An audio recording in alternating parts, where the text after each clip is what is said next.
আজকে কিছু মানবতা ফেরিওয়ালাদের উদ্দেশ্যেই বলবো, অনেক ভণ্ডামি হয়েছে রে ভাই। কি শুরু করে দিছে একজনকার চ্যালেঞ্জ, মানে প্রতিযোগিতামূলক না, কন্টেন্ট ক্রিয়েটর নামে নিজেদেরকে ইমেজটাও নষ্ট করতেছেন।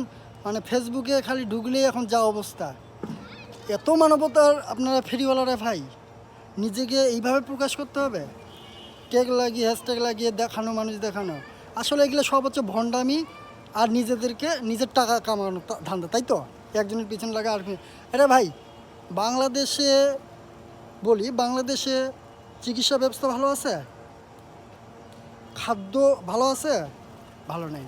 তাছাড়া এখন বলি, বাংলাদেশে আপনারা না হয় একজনের উপর করেন, কিন্তু বাংলাদেশে যে শত শত হাজার হাজার যে রুগী আছে, আপনি কতজনের পাশে দাঁড়াইতে পারবেন?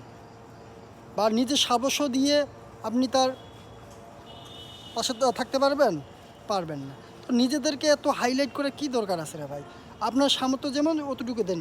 আমি কথাটা কেন বলতেছি, এখন যে প্ল্যাটফর্মগুলো চলিচ্ছে, মানে ফেসবুক ঢুকলেই এত মানবতা ফিরিয়াওয়ালা, এত মানে নামি দামি।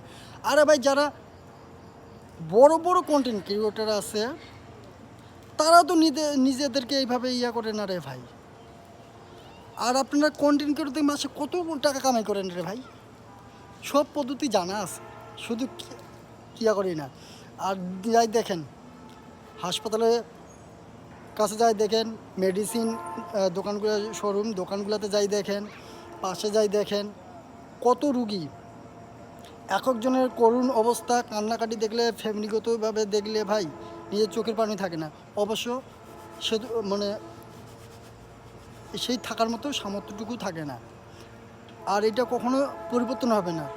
একটাই কথা বলবো যে হ্যাঁ, মানবতা ফিরে করো, এটা মানবিক, মানবতার খাতিরে মানবতার কাজ ভালো, উপকার করা, মানুষের পাশে দাঁড়ানো ভালো, কিন্তু এমন কিছু না করি যেটা নিজের ইমেজ এবং কি অন্যজনেরও বদনাম ছুটবে, এবং কি নিজেরও। সাথে সাথে এই মানবতার বা যে কোনো কাজের ক্ষেত্রে অন্যদের সেটাকে হাইলাইট করে না।